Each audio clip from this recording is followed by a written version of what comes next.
Okay, guys. So today, I'm making another gun video. Uh, I've been making a few of them lately. Now tomorrow, I'm going to make a entire different video. It's going to get real complex into the economic system and everything like that. It's going to get very complex into that tomorrow. But while I've got this on my mind, um, a friend of mine had told me that he's buying a AR-15, yeah, well, not an AR-15, AR-10, and I want to do a review. I'm going to talk about the Diamondback, and I'm going to do a review on the Diamondback AR-15, AR-10, AR-12 platform style. Um, that I know of, Diamondback doesn't make an AR-12. I don't think they do. Uh, And I know they don't make any AK-47s. At least not that I'm aware of. Now I do know they make a little pocket pistol 9mm. That's pretty cool. It's a pretty cool little gun. But they don't make any small. They don't make any small any kind of thing else though.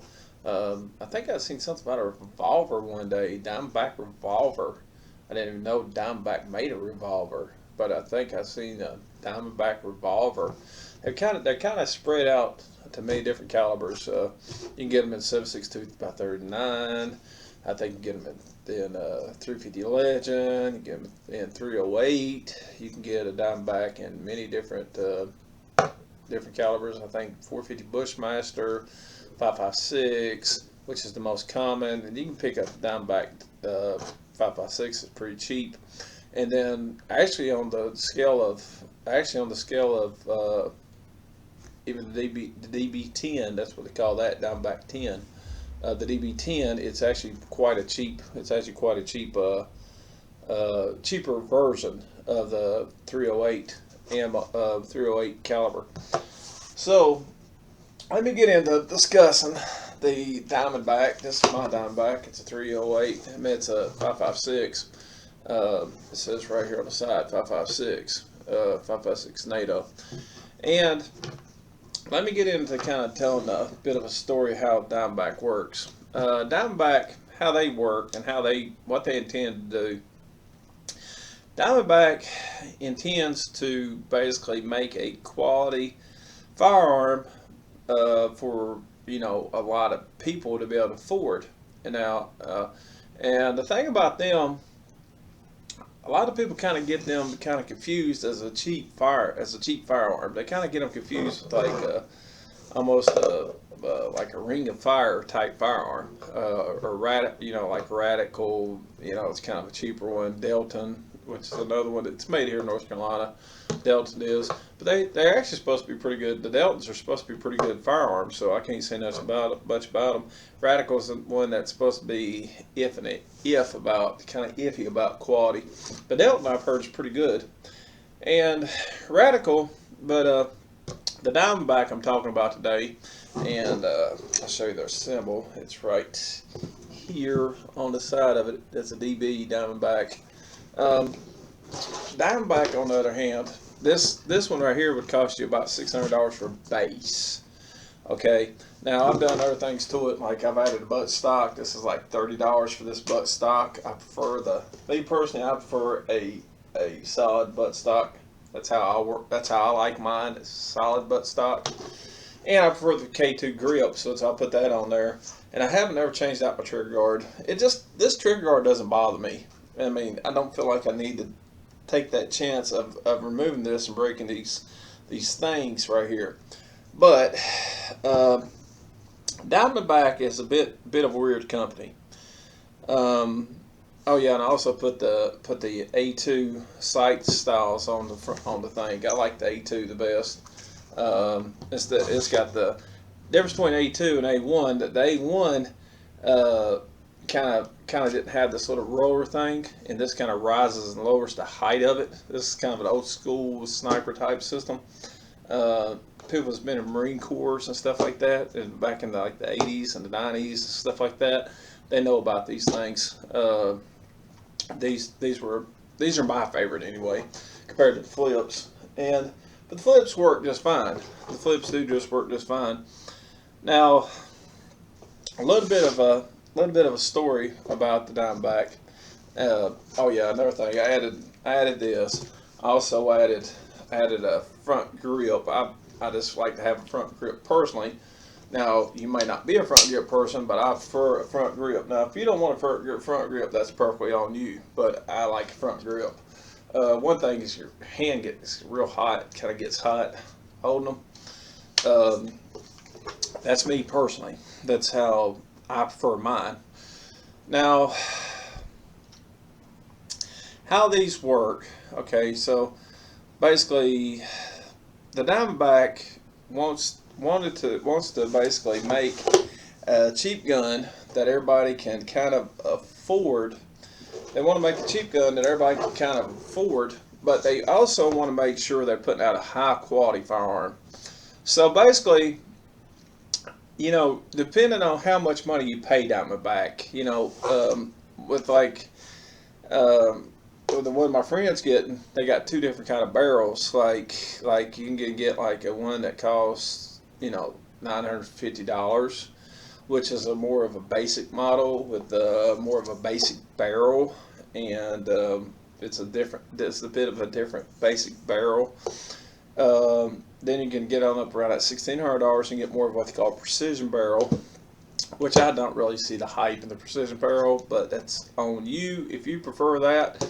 If you want to pay that kind of money out for one, that's fine. I understand why you would do that, but me, I don't see the point in paying the money out for the precision barrel.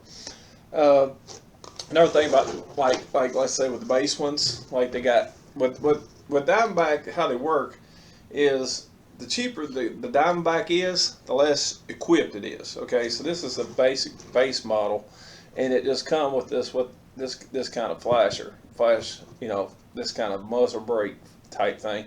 I forget what they call it. I think they call it a bird's nest. I don't know what they call that. I really don't care. But anyway, depending on how much money you pay them, the more that it comes equipped. Okay, so let's say you pay them. This is a $600 one, and it come with nothing. It come with, I mean, it come with nothing. And this is back when Diamondback was a little more expensive than it is today. It's you know, prices are coming down because it's more sold, and they produce it more mass quantities and stuff like that, because Diamondback's got a better name to themselves these days, so they can produce it cheaper. So you can buy an all black version, no brown, no nothing, for like $515 nowadays. But one like this, I still think costs like almost $600, because it's a little more step up version. It's got the FDE, and I couldn't find a buttstock to fit it, but I didn't really care if I got the green. I think the green looks just fine, in my opinion. I didn't really give a crap about this or that. I just wanted something to work. I care about functionality. So what they tend to do, like this is a multi-caliber lower, all right, so they could actually take, you know, since they do all these different things, 300 blackout, they do 7.62 by 39, they do 350 Legend, which 350 Legend would work with this, but they do other things, 5.56, I don't think they do any 223 Wildy. I don't think they do that. 223 Wildy is a very precision chambering system. It's a chamber. The chambering system of the 223 Wildy is very precision, okay, and it's a bit different. But the way Diamondback rolls is that really the more money you pay them, the more better off you are. See, they make all the stuff in-house. Okay, basically most all the stuff in here is made in-house. There's some things they don't make in-house, but they do make like this. This is called like the lower receiver. They kind of make this lower receiver themselves. I think, well, like stuff like this, some of these things, like these little gadgets, I don't think they make them in house themselves. And I don't know if they make the rail. I don't know if they make the rail part themselves. I don't know if they do that. And I also don't think they make like this in house. There's a few things they don't make in house, but pretty much one of the ways they're able to cut cost and pass it on to the consumer is the fact they make their own stuff. Okay, And basically everything, you can buy. There's nothing really that's really proprietary. You can do a trigger switch out if you want to. You can do basically everything you want to a normal AR-15, to an AR style platform. So they basically are like Glock. Basically, Diamondback is like Glock. Basically, well, the way Glock tends to do things is Glock's intention is to basically make a $500 gun or $600 gun roughly, maybe a $700 gun for the common working man to make a high quality firearm so that the common working man can afford to buy a good quality gun at a $500 price. Well, that's sort of what Diamondback tends to do is they give you the basic shit they can give you. Pardon French to do. They're like, if this one didn't have no K2 grip, this is a $30 grip. It didn't have nothing but the cheapest butt stock they can put on this thing. It come stripped, not equipped. So basically that's how it rolls with them. The more money you pay them, you start getting all this other stuff, and then if you got to where you know what you like about your AR-15 and what you prefer for yourself, then why would you want to pay all this money and get all this other stuff? Why would you want to pay that when you can just go ahead and buy it and build it the way you want to if you've been in the AR platform for a while? You can just kind of trick it out yourself. You do it the way you want to do it, and that's the way I look at it. Is I would prefer to do it my way. I'd rather buy a Diamondback or a Smith & Wesson M&P compared to buying something that's already tricked out and got everything going. Now, don't get me wrong, there are some really good AR-15s for about $850, like Springfield Saint, which is an excellent one, and it comes with some sights and stuff like that. But no, me, I'm going to take all that crap off, and I'm going to rebuild it to where I want it to be rebuilt, and I'm just going to put it the way I want it to be anyway. So why not just buy something that's quality basic and just make it the way I want it to be? Make my own stuff and put it the way I want it to be. That's the way I feel about it. So that's what he's want. So that's kind of a thing about Diamondback. The more money you put, dang it. Oh, that was my. Good. Let's see here. Yeah, everything's fine. I know my sights are still going to be on just fine. But yeah, my gun slipped off for some reason. I bumped it the wrong way. But that's kind of a thing about it. Diamondback, the way they roll. Yeah, that's a loaded AK too. But that's kind of the thing about Diamondback, the way they roll. They just roll in a way that is. They just kind of roll in a way that's made more conscientious for the poor person. So now I'm going to show you how to break it down. I kind of had to go do something real quick, but I'm going to show you how to break it down now. Basically, it's got one side. This side, now AR-10s and the rest of them by them are basically the same way. Now this side has the dust cover. This side is the back side of the pin, and this is the front side of the pins. So what I'm going to do is start out, I'm just going to take my finger, I'm going to push down on the back side of these pins, and that'll kind of help me give a little bit of raise to them to a point where I can kind of get a bit of a grip on them. And from there, I can just kind of give them a little bit of pulling on out with I can give them a little bit of pulling on out with the screwdriver. Let's get that one done. Then I can take a screwdriver underneath this one. I can take a screwdriver, kind of get it underneath this one right here, and just pull it on up, pull it on out. Yeah, I should have broke down that. There we go. Alright, now once I get done doing that, if I don't have it quite out good enough, just pull it out a little bit more, and the upper falls off, and it detaches from the lower.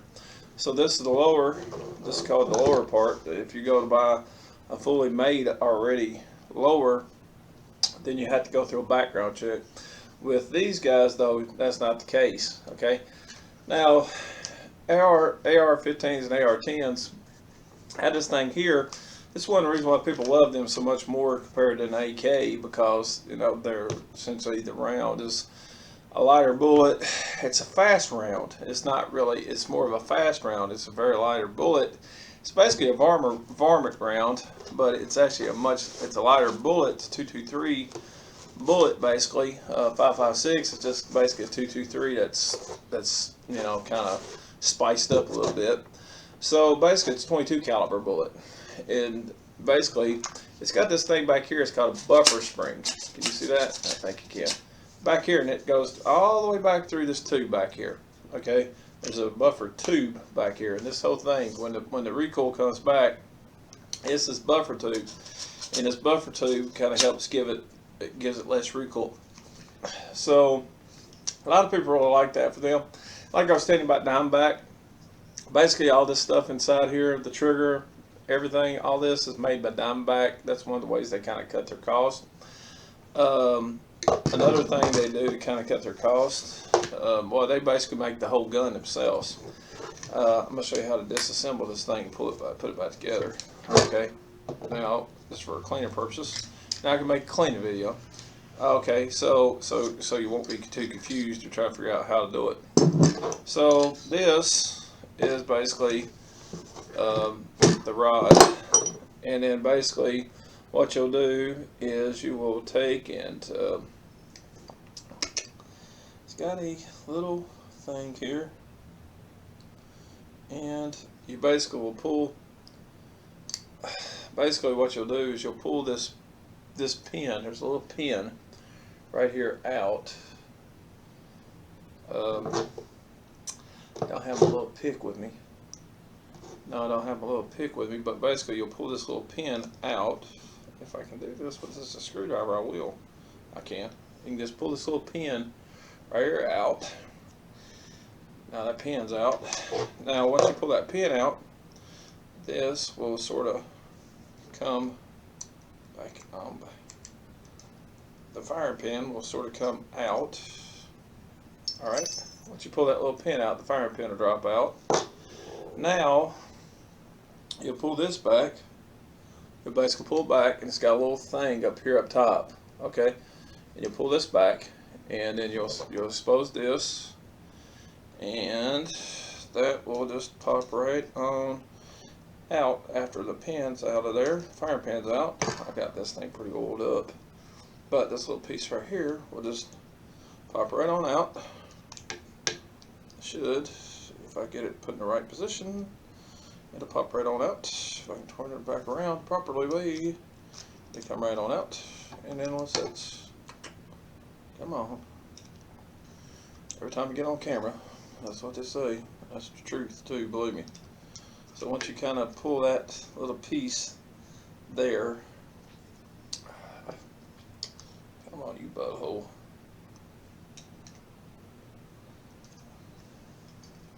Alright, so this little piece right here comes right on out. It's got a little hole in that little piece too. And then you can slide out your tire bolt carrier group and you clean all this up. Alright, so that's your bolt carrier group taken apart. So basically the bolt, it's pretty easy, and you can take it out, clean up the firing pin. Firing pin's all oily and greasy already, so I'm not going to do anything to it. All this is nice and cleaned up, so I'm not going to really do nothing to it. But anyway, I'm going to just put it back in here. Put this guy back. I do this all the time. I don't see why I'm having such trouble to do.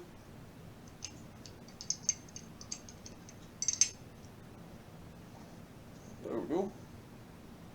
Okay. Now this thing has basically this thing has a little piece. I'm going to take this and I'm going to slide it back down in there in a certain way. And then when I get it down in there, I'm going to twist it back the opposite way, that little piece. And then I'm going to slide it back forward right there like that. Then my firing pin will just take and drop back down inside that little insert. Some ways you can do it, there's different ways to do it. But that just falls right down in, and then once that falls right down in, all I have to do, because it's all the way down in, all I have to do is take and put my firing pin back in this thing. It's like that. This little cotter pin. So that's what it is. A little cotter pin. Put it back in. There you go. I broke down my thing. You basically, so in other words, you basically pull this pin. The firing pin drops out. This little piece here falls back. You twist it. Pull that up. And then this whole bolt carrier falls apart. And that's it. One thing about Diamondbacks, a lot of people say they like, is because these things have these like assist things. Some people like these things, and what they do is they sort of will push it back into place better. So some people like that better. Some people say they like it better, and I'm kind of impressed with how well this Diamondback's held up. It's actually been a very good gun. I've actually been surprised, and it runs everything you want to put through it. I mean, there's nothing that you're going to put through this thing that it won't chew up. I mean, like a top. It just chews up everything, and I've been actually very impressed with it. To kind of get my drifts, I've been kind of impressed with this gun, really, because it's actually been a pretty good one. And just, yeah, kind of the motion, it kind of pushes it back, goes back like that, and then boom. Anyway, trying to make this short video as possible. Now, when you put this back in the gun, this little piece right here on this chart, this is called a charging handle. This little piece right here, you see that, is going to be like this on the bottom, like that, and it's going to kind of stick back in here through this little gas tube. All right, it's going to be kind of in here with this little bit behind this little bit gas tube, and the little gas tube. It's going to be right there with the gas tube. Okay. So these have a little notch, and you can see it's got just a little bit of a notch. Now with these, and now it's basically like this with every AR-15. It's got a spot in here, and you want to stick this in here in case you can't try to figure out how to put it back together. But you want to stick it in there until that bolt handle drops. You want to make sure it goes in, it drops, just like that. That means it's in. It's in place. Okay. So I'm just going to kind of put it back together real quick. Alright, now you want to make sure that if you got this thing upside down like this, now you want to take and you want to push your bolt carrier group back in there like that, and it should all kind of come together pretty good. Of course, my luck, it won't. Alright, there we go. So it all slid back in. It's all in there together. My bolt carrier group's back in. Now I'm just going to take and I'm just going to reattach it to the base of the AR, and I'm just going to reattach it to the base. First one I'm going to put in is that front one. And the first one I'm going to put in is the front one right here. Alright. So I'm going to push in my firing pin right there. There we go. It's only doing this to me because I'm on camera. I know it is. Alright, so once the first one's in, you can always roll back the back one. Push that in. You're done. That's it. Pull it back. Oh yeah, it's got an empty bag. Pull it back.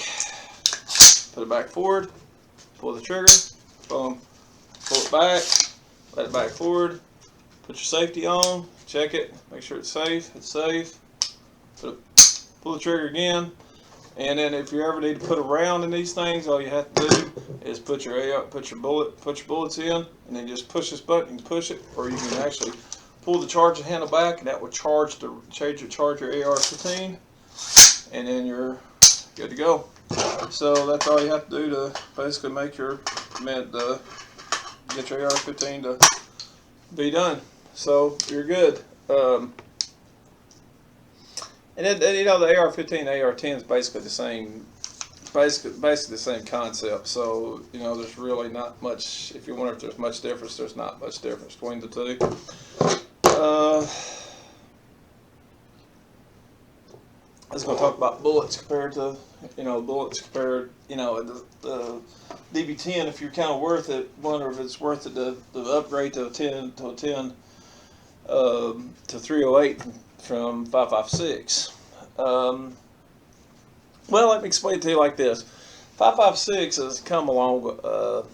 It's come down a whole lot in price. These days, you can buy a brass case 5.56 for about $500 for 1,000. You know, that's brass case. And in 7.62 by 39, about $500 for 7.62 by 39 brass case, somewhere around that price, about $500. Well, now here's where the kicker comes in. Okay, so let me show you the difference between the two. My camera kicked out. Sorry about that. But this is an AK round. Okay, so the AK right here is 7.62 by 39. That's a brass case ammo. And if we compare that to a 308, now this is a 308 bullet, and you can see that's a much more shorter cartridge. All right, the 7.62 is basically it's basically a 30 round. It's basically, you know, it's kind of a round. The roundness kind of like the bullet. All right, the 51 is basically more the length diameter. So when we kind of compare the two, we're still seeing quite a bit of difference there. This is 7.62 by 39. It's on this little guy right here. This is 7.62 by 39 by 51. So basically, this is a 30 caliber bullet. The 308 is a 30 caliber bullet. 7.62 by 39 is still a 30 caliber bullet. 7.62 is a 30 caliber bullet, and they come in 7.62 by 51, 7.62 by 54R, 7.62 by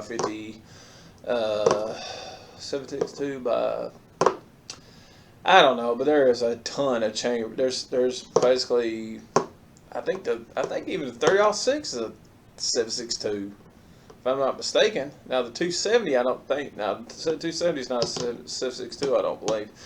Could be wrong, but I don't believe it's that 270 is a 7.62. I think that falls into the closer. I don't really know, like 22 Hornet territory. I don't really know, but anyway, this is 308. So you can see the bullet is definitely more bigger. It's got a more grain bullet. This is a 125 grain bullet, and so you can kind of think this is more like a 243, 22, you know, 243 basically. We can call this. But it doesn't have the speed near the speed of a 22 250, which is basically a souped up 5.56 round. It's like a really fast moving 5.56 round. And so when we look at these, we kind of see there's a whole lot more powder there, right? And I'm going to explain the difference. I'm going to explain the you know, the better, how much some ways that this is better than this, and I'm going to explain how this is better than this. Okay, so basically, let me explain it to you like this. All right, to reload these, all right, now to just basically buy these is about roughly 50 cents a bullet. That's roughly 45-50 cents a bullet to buy the 7.62 by 39. You know, a box like this is like $40 for 50. All right, so that's less than $1 a bullet. These are running about roughly $20 a box right now. That is if you basically have you know, if you got a 308, you're running about $20 a box. Still cheaper than a 6.5 Creedmoor, you know, at that $20 a box, and you can buy a 7.62 by 51 NATO for like $500 for 800 rounds. And you want to know what the difference is between 7.62 by 51 NATO, I'm explaining in a minute. So to reload these, you know, you're talking about quite a bit more powder. You know, if you look at the little powder chamber on the bottom of this guy, of the AK, the powder is going to be a little bit more powder. The brass is going to be a little more expensive because there's more brass there, and the bullet itself, these are about 80 cents. Well, these are about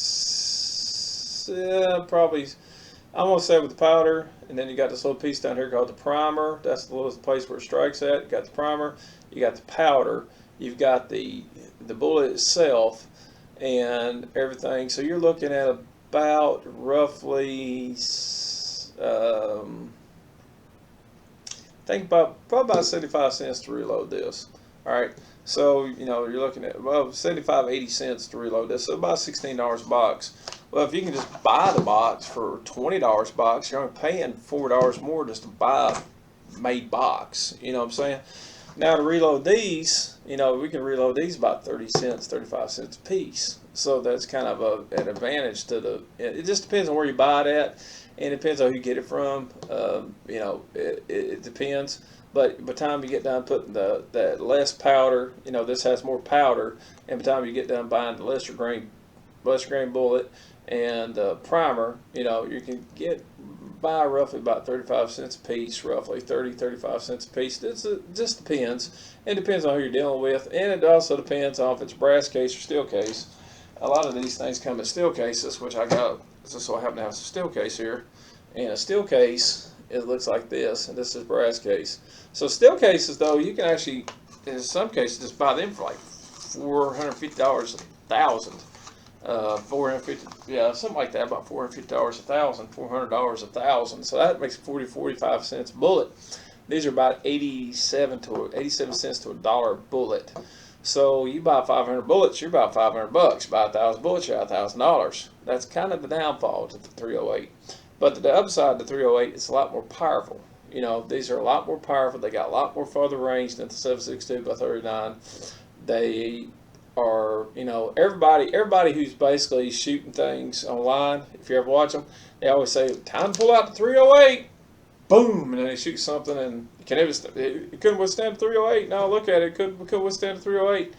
Well, you know, these will pierce 308 body armor. This generally should pierce 308 body armor, but maybe not. And that's one advantage to the 5.56 is it has the green tip bullets where it can penetrate, you know, the 308 body armor.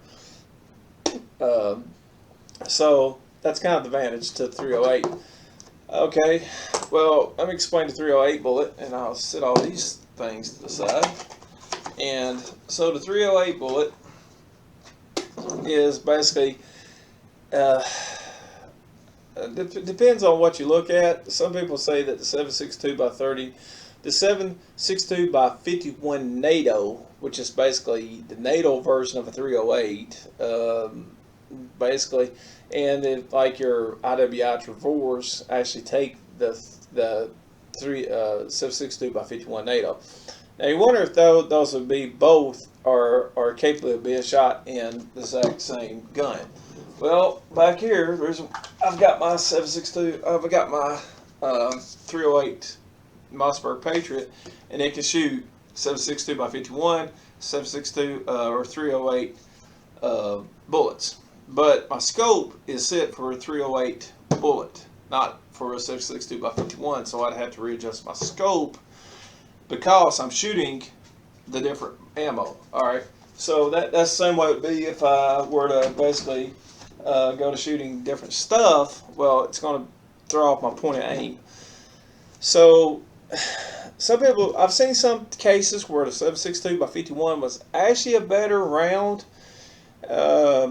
And then I've seen some cases online where people are saying it's not a better round. Me, I own nothing but 308. I've shot nothing but 308. I don't fool with nothing, no 7.62 by 51. But I can tell you about the 7.62 by 51 cheaper. And in some cases, I don't really see the difference. The main difference between 7.62 by 51 and this is like this is what we call a non-typical whitetail saw point. So this is a saw point bullet. Okay, so basically the big difference is the saw points. Basically the big difference is that the range difference of a 308 compared to your 5.56 and your 5.56, if you know compared to your 5.56 and your AK-47s, is the range. The range is it's going to be a lot better range. You know, 308s, they can reach out and touch something all the way up to 1,000 yards. Your AR-15, your AK-47 can go, you know, 300, 500 yards, and then when it gets on out there that about that 1,000, that's when it really start being weaker. You know, once it gets out past that 300 to 500 yards, it's going to start getting a lot weaker when it gets out there. 308 doesn't really have that stoppage. You know, you really don't really start losing power with 308 till about 800 yards. With 6.5 Creedmoor, you just kind of got to really hit that 1,000-yard mark to kind of start losing that power, because 6.5 Creedmoor is a much faster moving bullet. It doesn't have as much power as the 308, but it's a much faster bullet. It's a more long range bullet. It's a much more better bullet on that case. So the 308 is an excellent round. The 308 is an excellent round. It's cheaper than the 6.5 Creedmoor. I actually was in a store earlier, and I actually seen it was looking just looking to see what might be out there. You know, just looking to see. And they had 350 Legend down there. That was $17 a box, which makes it they were about 80 cents a round, which is cheap. Now with 308, it was about $21 a box, $20 a box. But you can buy this stuff in bulk and have it shipped right to your house. I mean, it's much better to do it that way. They don't really have the old tool ammo no more, but you used to buy tool ammo, steel case stuff. But you know, I got some of that laying around here for 308, but still, it's kind of more rare. Now, 308s go anywhere from like I think the lowest I've seen. I mean, they might make a 140 grain bullet. I think I've seen some people talking online about them making a 140 grain bullet, but I don't know if they actually make a 140 grain bullet.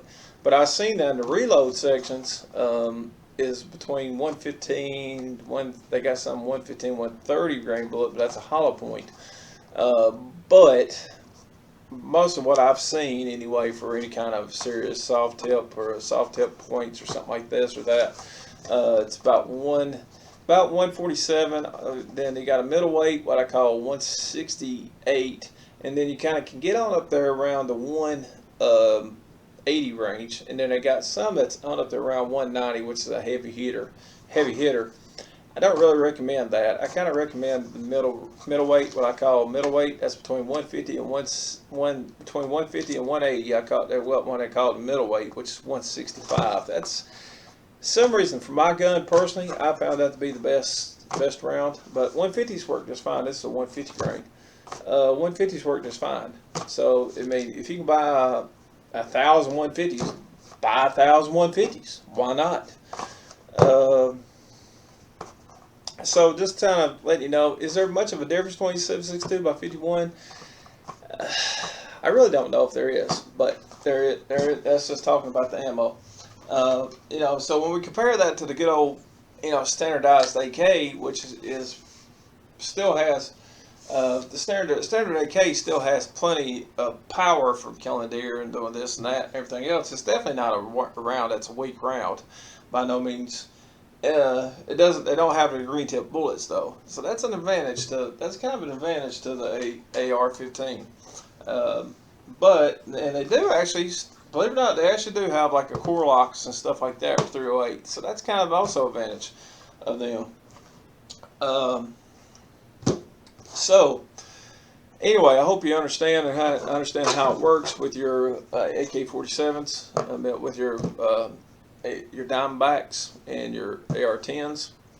I basically made this video for a friend of mine, guys, so he can understand. I've had nothing but great luck with mine. Mine has chewed up every single bit of any kind of ammo I have ever thrown through it without a problem. My Diamondback has. So I can tell you that I've had good luck with Diamondback. I've liked it. Everybody else I've looked at, listened to online that's had Diamondback AR-15s, absolutely love them. They're good guns. So now I don't know how that would be if you had a 7.62 by 39 AR-15 by Diamondback, because that's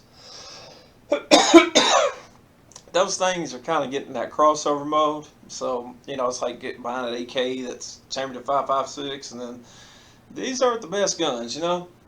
So anyway, I will show you what I bought today. I'll tell you what I was at. My bought today. I bought a pack of 800 rounds. These were $65. I bought a pack of these for $65. 22 LR. So you don't generally reload bulk boxes. You don't reload at 22 LR. You know, and then you just don't. So I bought this to go with my collection, which I've already got a nice collection of 22 LR. And then I bought some 22 mag bullets too, so I got some nice 22 mag bullets. I bought 2 boxes of these Winchesters. But anyway, I just bought them, you know, just to have them and everything. I just basically started seeing some ammo come down cheaper price, so I'm hoping that I can start buying ammo again. Buying some ammo, you know, at least the stuff I don't reload, or some stuff that just don't make no sense to reload. And that's kind of the downfall of that 308 too. It makes no sense to reload 308. It does. I mean, you can save some money on pennies, but it just depends on. It just depends. I mean, reloading them compared to, let's say, you know, other things, so 62 by 39 and stuff like that, it's kind of the downfall. But you know, 5.56, it's going to be a lot cheaper just to reload, or you know, make your own. But you know, as far as 308, it's kind of 308 through, you know, Springfield, you know, like a 306 Springfield, you know, 300 Win mags. Some of these bullets, it's just really expensive to reload. It just is, you know. Probably 338 Lapua, 375 H&H Magnum. Let's see, 500 Smith & Wesson Magnum, 460 Smith & Wesson Magnum, 454 Casull. These are just bullets that's kind of weird, but for some reason they just sort of just jack up the price on the deer rounds. And generally speaking, it's like one person said, who was talking one time, 30-30 used to be cheap. Now, I don't know what 30-30 did, but 30-30 recently just jacked the freaking crap up. It's about, I didn't know this, but my buddy who shoots 30-30 was telling me that they're about $27 to $30 a box, and I was surprised. They really are. They used to be $14 a box. But it's basically like the guy said one time, he was looking at buying a whole lot of, but it was basically, he said, oh, he was telling a bunch of BS, but he said, oh, I'm really poor. Oh my God, I'm so poor. And I don't know if we can afford to buy ammo for these more expensive guns. What's the cheapest box of ammo I can get? What's the cheapest box of ammo I can get? And that's a bunch of BS. I mean, like one person said, he said, if you need more than one box of ammo per deer season, then the bottom line is, you don't. Then the bottom line is, you need to turn yourself into the game warden, because each box of this $20 is $20, 20 bullets.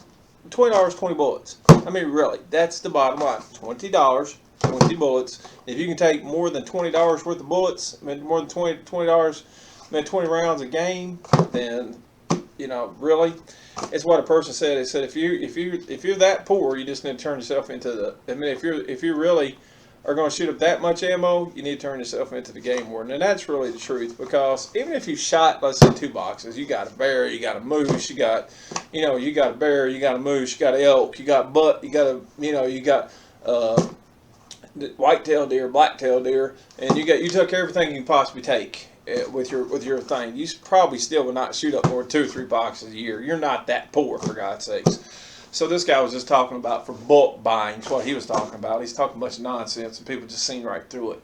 So basically, it's like they say, I mean, if you're going to do an average thing like I would for my 308 deer hunting, well, no big deal. If you want to mass bulk buy this stuff, yeah. And if you want to buy the reload stuff, the primers and stuff like that, well, the primers are not no more expensive, but you still got to account for the more powder. You also got to account for the bullets. You're costing about around 75 cents a piece.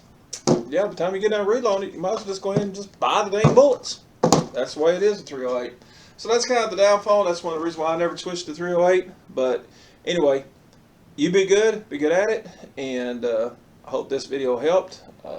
Personally, do I have anything wrong with 308?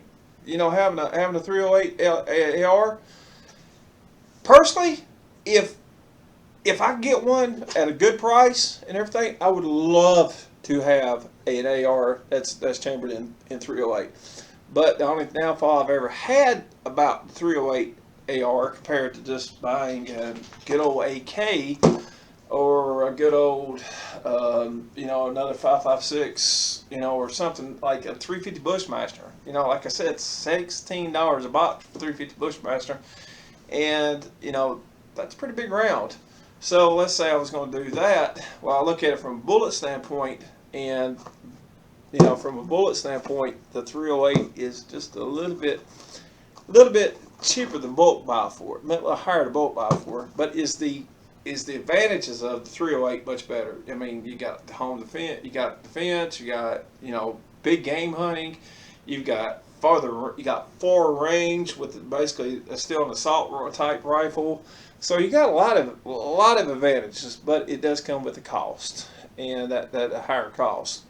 So that is something to think about. But are they worth it? I think it's more not a question, is it worth it to me? It's more of a question, is it worth it to you? I have actually thought about trading my bolt action in for that. But then at the same time, though, I kind of think to myself, do I really want to go through this trouble of buying those bullets?